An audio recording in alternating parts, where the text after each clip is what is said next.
Армысыздар, құрметті тыңдармандар, YouTube арнамызға қош келдіңіздер. Бүгінгі топтамада әсерлі әңгімеден үзінді. Әйелі жоқ үй. Жасыл шатырлы үйдің егесі Жүсіп ұзын бойлы, кең иықты, келбетті кісі. Жасы 70-ті алқымдап қалған, ол ешқашан жар құшпаған, бала сүймеген. Осындай өзі сұлу жүзді, өзі әнші, сері кісінің неге өмір бойы үйленбей келе жатқанын үлкен кісілер болмаса, жастар жағы біле бермейді. Інісінің бір қызын кішкентайынан бауырына басып өсірді. Оның әкесі де, шешесі де бір өзі болатын. Қыз бала емес пе? Назгүл кішкене күнінен көкесінің кіреукелі көңіліне алаңдап өсті. Көкесі әлденеге күлімсіреп әндете бастаса, бұл елжірей қалатын. Кішкене кезінде көкесі мұның шашына дейін жуып, тарап, өріп, ақ панчығын желбіретіп мектепке жіберуші еді. Ол кездері көп қыздың қолы жете бермейтін, аппақ колготкиге дейін аудан орталығынан әкеп беретін. Назгүл кішкентай болса да өз шешесі мен көкесін жиі салыстыратын. Бір нәрсе сұрай қалса дұрыстап жауап беруді де білмейтін. Мінезі шәлкестеу шешесі мұны таяқтай жөнелетін. Салдыр-салақ анасы қайнағасының үйі тұрмақ, өз үйінде дұрыстап жинай алмайтын еді. Есіктен төрге дейін шашылып жататын өз үйінен гөрі Назгүл көкесінің үйін артық көреді. Көкесінің үйі қашанда тап-таза, әйелі жоқ үй демесеңіз, көкесі істің көзін таба біледі. Назгүлдің үсті-басы тап-таза, тамағы тоқ, көкесінің ықпалымен мектептегі сабағын да кілең-беске оқыды. Бой жете бастаған Назгүлді көкем неге үйленбеген деген сауал жиі мазалайтын. Осындай қамқор, мейірімді көкесінің жалғыз жүрегіне өзінің ұл қызы болмағанына іштей күйінетін. Бірде көкесінің ескі альбомын қызықтап қарағаны бар. Сол кезде қап-қара шашын екі бұрым етіп өрген, көздері мойылдай қара, сұлу бір қыздың суретіне көзі түсті. Назгүл әлгі бейтаныс қыздың суретіне ұзақ үңілді. Әдемісін-ай, бұл қыз көкеме кім болды екен? Кімнен сұраса екен деген ой келді. Назгүлдің ойынан альбомдағы қыз кетпей қойды. Қыздың суретін біреуге көрсетіп, кім екенін сұрап білгісі келгенімен ыңғайын таппады. Арада 2 күн өтті. 3-ші күні кешкі тамақтан соң Назгүл ескі альбомды тағы да қарағансып отырды да, көке, мына қыз кім? Өзі сондай сұлу екен, деп сұрады. Көкесі суретке жалт қарап, өңі бір түрлі болып, жай ғана ауылдас қарындасым Айғаным ғой, жас кезінде естелікке берген болатын, деді. Назгүл бұдан әрі қазбалап сұрауға батпады. Алайда қыз жүрегі әлде бір құпияны сезгендей болып, Айғанымның суретіне тағы бір қарады да альбомды жапты. Ертеңіне сурет жайлы бекер сұраппын ғой, көкеме қиын болды-ау деп қатты өкінді. Себебі сол күні көкесі таңға дейін көз іле алмай дөңбекшіп күрсініп шықты. Жүсіп таңды көзімен атырды. Қызы Айғанымның суретін көрсеткен кезде ақ жүрегін ұзақ жыл сыздатқан шері лықсып кеп көмейіне тығылған болатын. Жап-жас Назгүліне не айта алсын? Бұрындары жастау кезінде іштегі қайғы шерін әнмен сыртқа шығаратын. Жалғыз өзі отырып домбырамен халық әндерін шырқағанда қосыла алмай арманда қалған ғашығы сол баяғы жас күніндегідей көз алдына келетін. Аяғын еркелей басып сыңғырлай күліп, қолаң шашының ұшынан ұстап өзіне наздана қарап тұратын Айғанымның бейнесі де ән аяқтала бере зым-зия жоғалатын. Ғұмырында тек соны сүйіпті. Бір сол үшін 20-дан 2 асқан шағында азап тартыпты. Өкініш өзегін өртегенімен жастық шағы қайта келе ме? Қайта оралса, әкесі мен анасының сөзіне құлақ асып, ал деген басшының алып, ұл-қыз сүйіп отырар ма еді?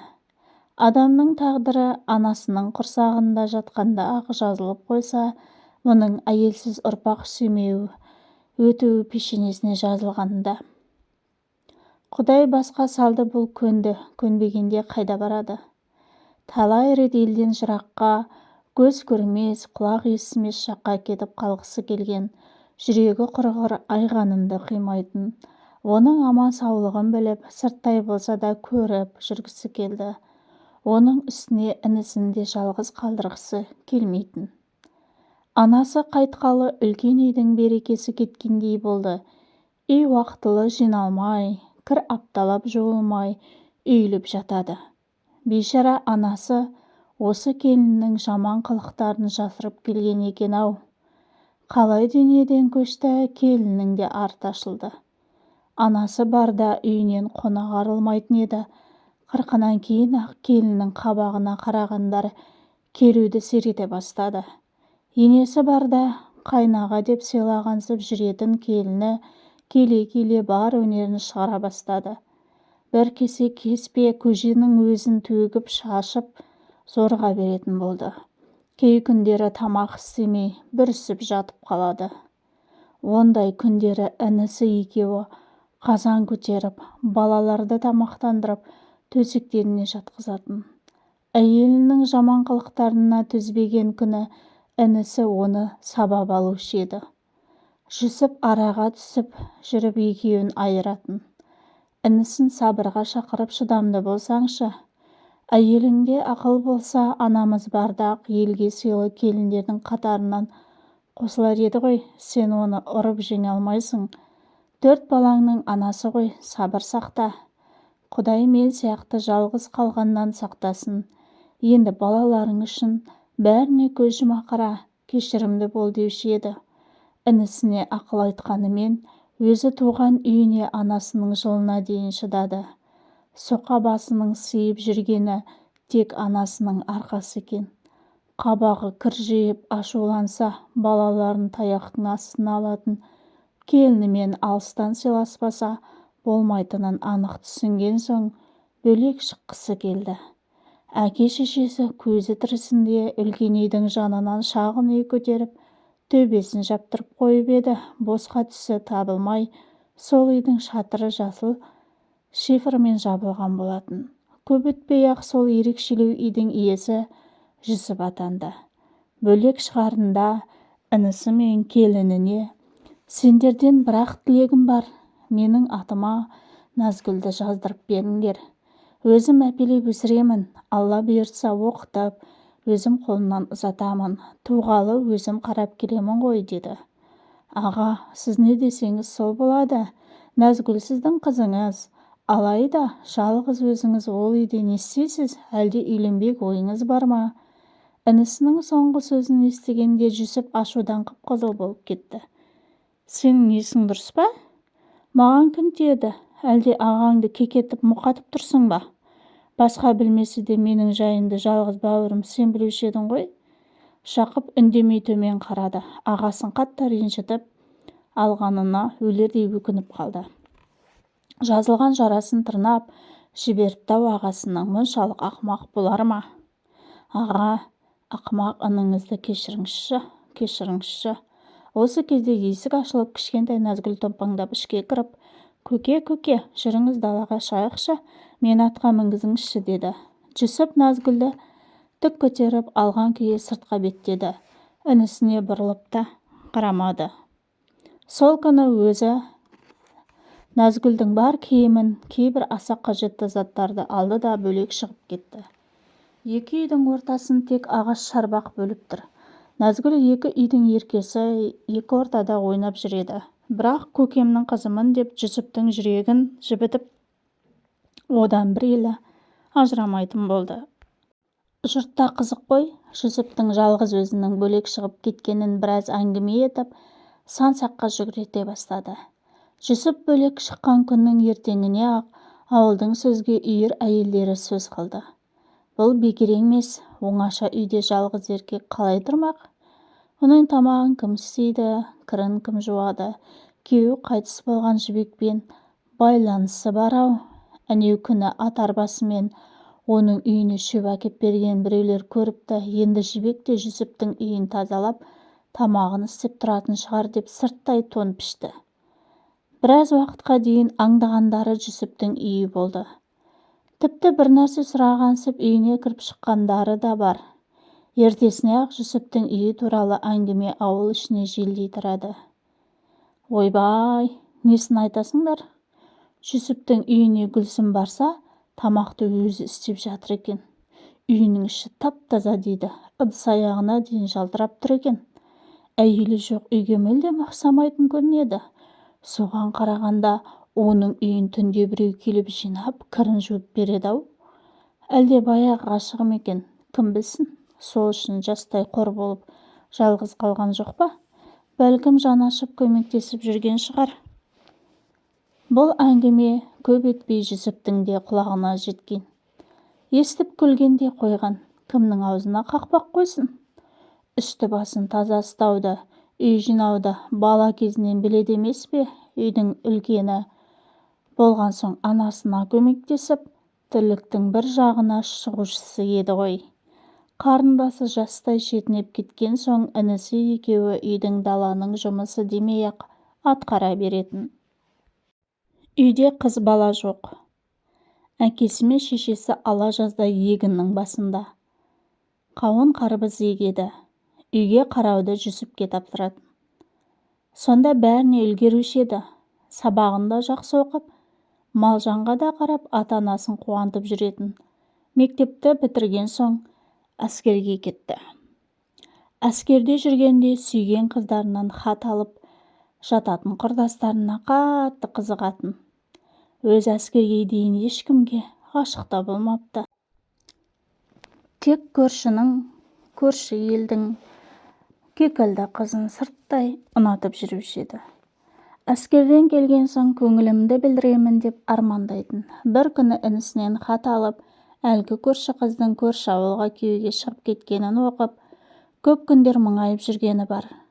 2 жыл 2 күндей болмай өте шығып, ауылға сымға тартқандай таралып келгенде кластас қыздары танымай қалып еді.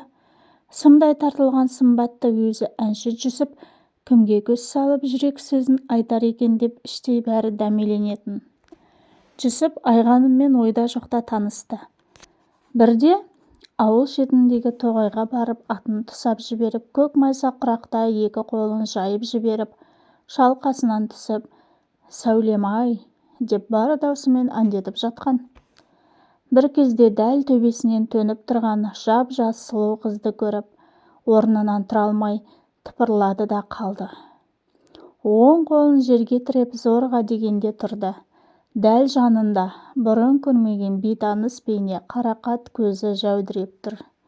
Жүсіп тілін жұтып қойғандай жас сұлудың жүзіне қарап, үн-түнсіз тұрып қалды. Әлі де қарап тұрар ма еді? Үнсіздікті қыздың сыңғырлай шыққан даусы бұзды. Әкемнің атын іздеп жүр едім, шідерін үзіп кетіпті. Көзіңізге түспеді ме?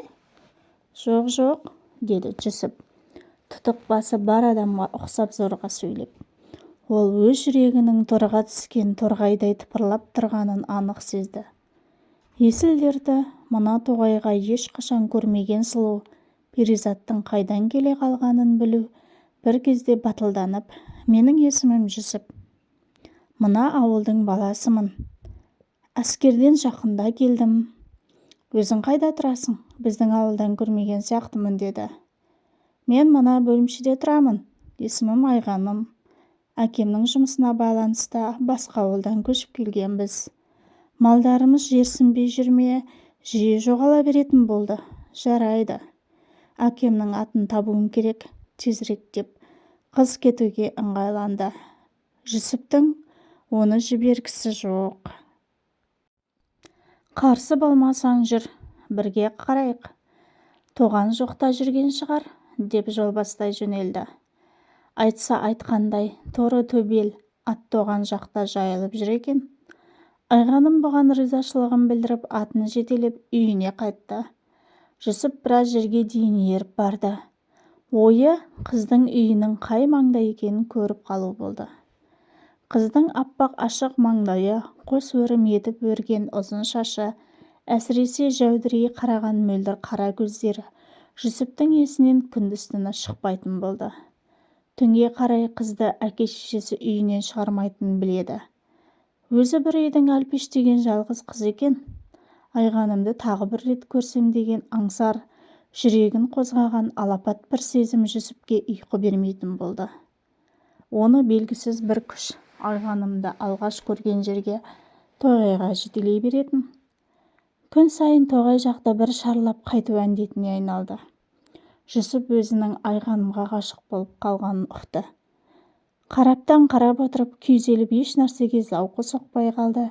Есілдерді, Айғанымды көріп тілдесу болды.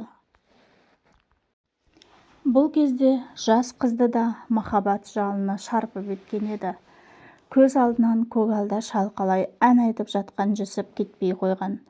Сымбатты өзі әнші жігітті ұнатып қалғанын сол күні-ақ сезген. Қайта көрсем ғой, тілдессем ғой деген ой Айғанымға да маза бермейтін болды. Екі жастың тілеуі арада апта өткенде орындалғандай болды. Тағы да сол әкесінің аты шідерін үзіп тоғайға қашып кетіпті. Аттың жоқ екенін көргенде Айғаным қатты қуанды. Жүрегі дүрсілдей соғып, атты іздеген болып тоғайдың ішіне ене берген. Ол бүгін Жүсіпті көретініне сенімдеді. Ал Жүсіп болса, дәл сол күні бозторғайдың шырылымен бірге оянған еді.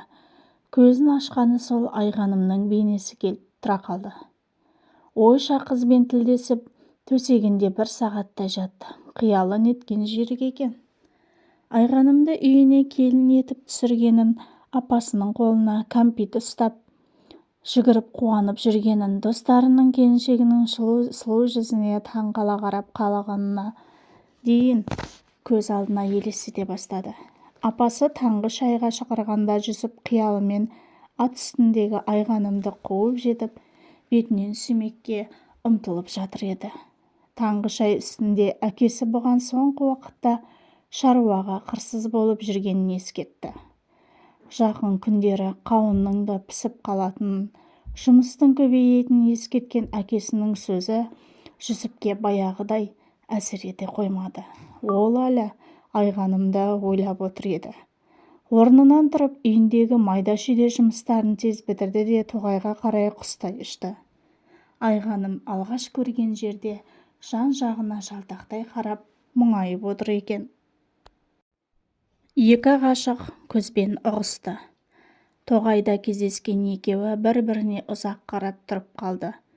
Бұл жолы Жүсіп батылдық танытып өзінің ғашық болып қалғанын жеткізді. Айғанымға ынтызар екенін, қыз қаласа өмірлік жар ететінін ұқтырды. Айғаным ұялып қызара төмен қарады. Тек сүйріктей саусақтарымен шынар ағасын сипалай берген. Жүсіп қыздың қолынан сипап, сөзім сөз, сертім серт Айғаным. Сенен өзгені жар етпеймін, деді. Қыз жігіттің көзіне тіке қарады.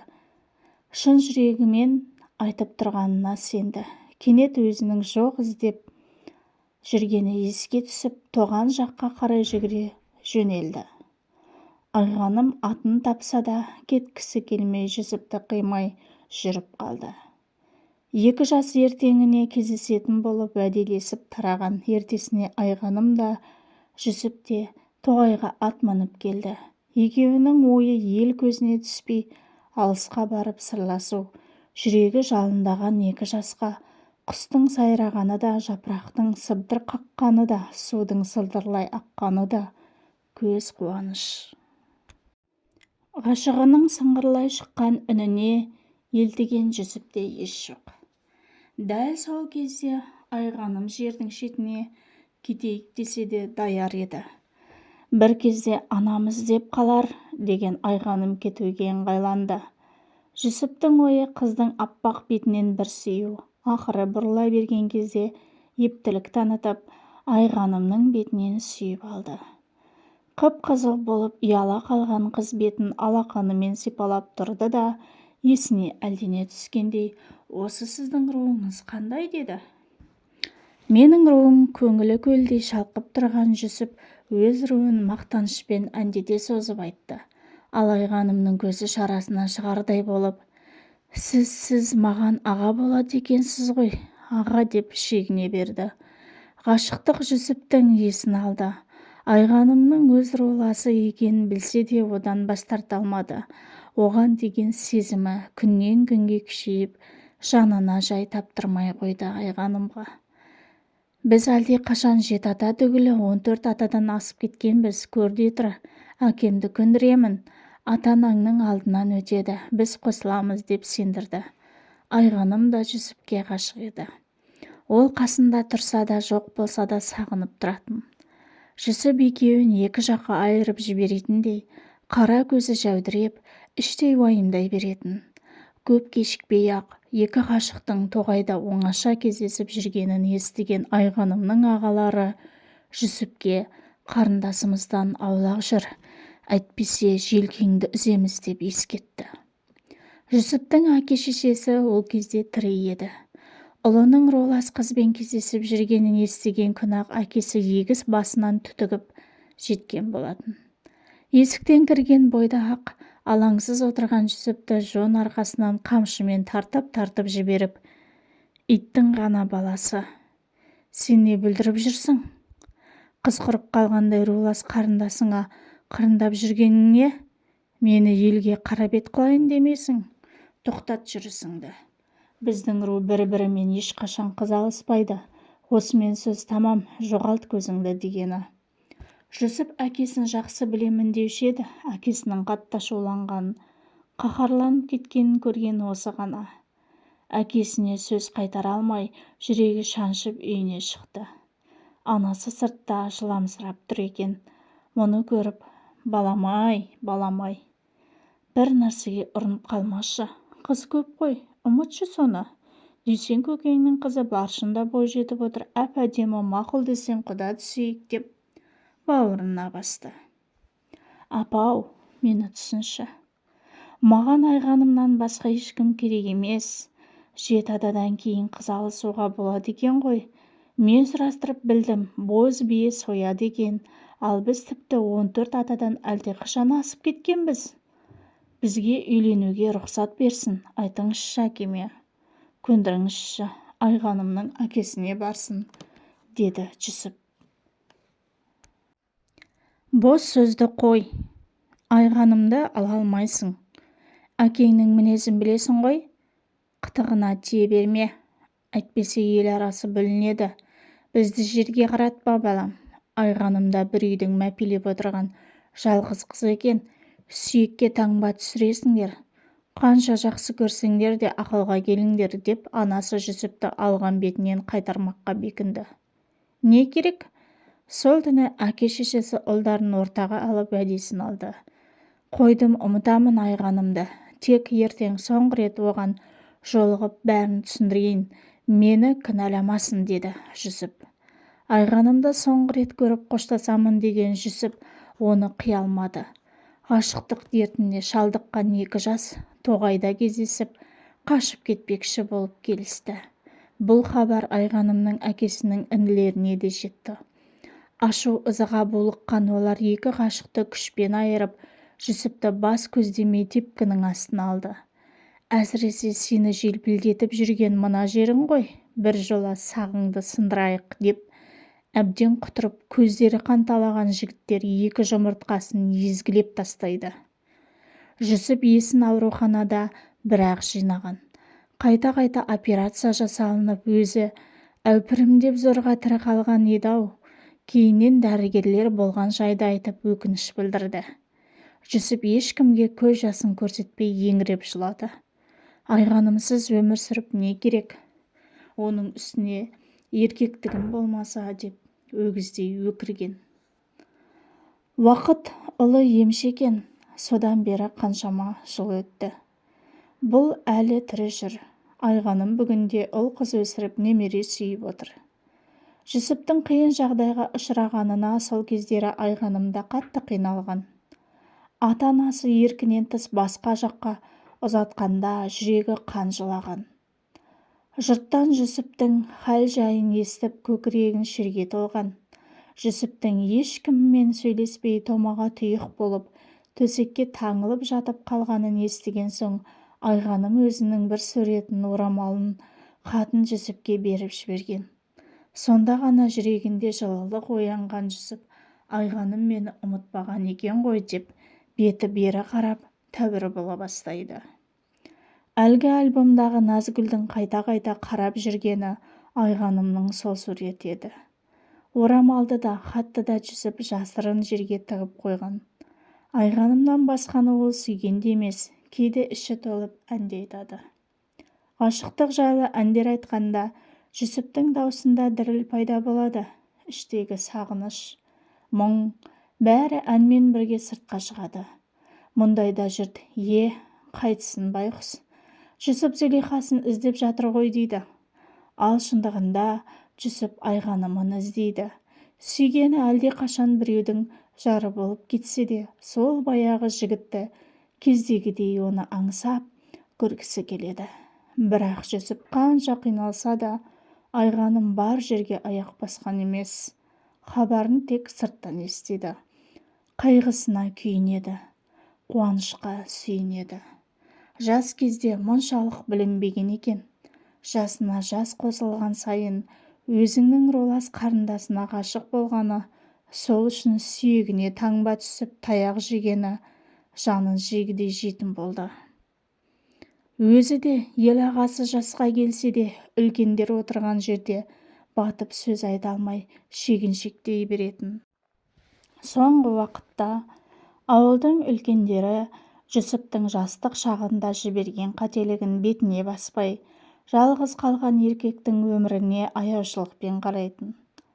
Ол отырған жерде баяғы әңгімелерді қозғамайтын. Жүсіп сонда да өзін қоярға жер таппай кетуші еді. Содан болар көбіне үйден шыққысы келмейді. Шақырған жерге де сирек барып жүрді. Жүсіптің осылай қиналып жүргенін Айғанымның қарт әкесі де білетін. Жүсіптің өмір бойы қызын ғана сүйіп жалғыз қалғаны жанында да батушы еді. Қайтыс боларының алдында қарт көп ойланды. Құпияны ашқан жөн бе жоқ па? Көп ойланған қария ақыры Жүсіпті шақыртқан. Айғанымның әкесі нашарлап, тіпті дем жетпей қиналып жатыр екен. Мұны көргенде тамағы қарғылып, үзіп-үзіп зорға сөйлейді. Жақын отыр, шырағым. Ажал алқымнан алғанда, пенде байғұс біреуге жасаған қиянатын ойлап аласұрады екен. Біз де саған қиянат жасадық, өміріңді өксіттік. Шындықты сол кезде айтқанда, сен Айғанымға қосылар едің. Себебі Айғаным сенің ролас қарындасың емес. Ол менің қарындасымның қызы. Әйелім ұзақ уақыт бала көтермей жүрген соң, қарындасымның аяғы ауыр кезінде қасында болып, Айғанымды туа сала бауырына басып еді. Бұл құпияны әйелім екеуміз ғана Айғанымның әке-шешесі 4 адам біліп едік. Елден көшіп кетіп, осында қоныс аударып келген себебіміз де сол еді. Сен қызыма ынтызар болғанда, балалық қой, әлі-ақ ұмытып кетер деп едім. Ақыры мынадай жағдайға душар болдық. Енді өлер шағымда екеуіңді қоспағаныма өкініп барамын. Кеш мені, қарағым. Қарттың даусы үзіліп кеткендей болды. Кештім ата, кештім. Деген Жүсіптің даусы тарғылданып шықты. Іші алай-дүлей аласұрып жатқандай. Сыртқа шығып деп күрсінгенде көкірегі қарс айрылғандай болды. Ащы өкініш өзегін өртеп, тоғайға қарай жүгірді. Арада 40 жыл өтсе де, Айғаныммен кездескен жерін ұмытқан емес. Тура сол жерге барып, ағыл-тегіл жылады. Жасым келгенде қарындасыма ғашық болып, қара бет болып, еңсемді көтере алмай жүр едім. Бүгінгі естігенім өтірік пе, шын ба? Қарындасым болмасаң қосылуымызға да болады екен-ау. Бізді айырған, мені мәңгілік мүгедек еткен адамдарға не дейін? Лағнет айтайын ба? Осылай деген Жүсіп теңселіп кетті. Ол үйіне қас қарая бір-ақ қайтты. Ауылға жақындай бергенде ой бауырымдаған азалы дауысты естіді.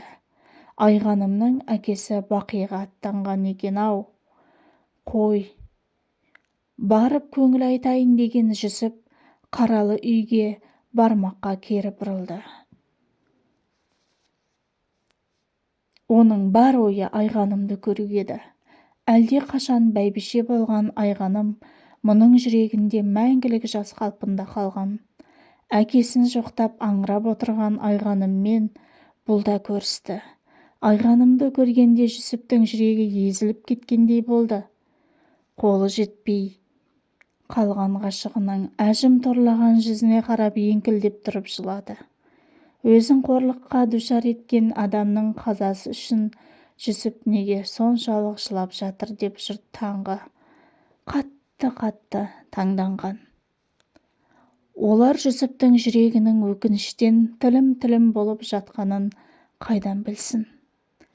Тек бір адам ғана сүйіп, ғұмыр бойы жалғыз өту мұның маңдайына жазылған екен ғой. Жұрт не десе де ақ босағасын Айғаным аттамағаннан кейін басқа адамға бұл үйде орын жоқ. Әйелі жоқ үйдің егесі Жүсіп жалғыздықтан қорықпайды. Жалғыздық оның жандосына айналғалы қашан. Жалғыз жатады, жалғыз тұрады. Жүсіптің жалғыз қалуына кім кінәлі? Кім? Осымен бүгінгі әсерлі әңгімеміз аяқталды. Егер видео ұнаған болса, жақындарыңызбен бөлісе отырыңыздар. Назар салып тыңдағандарыңыз үшін көптен көп рахмет. Келесі видеода кездескенше.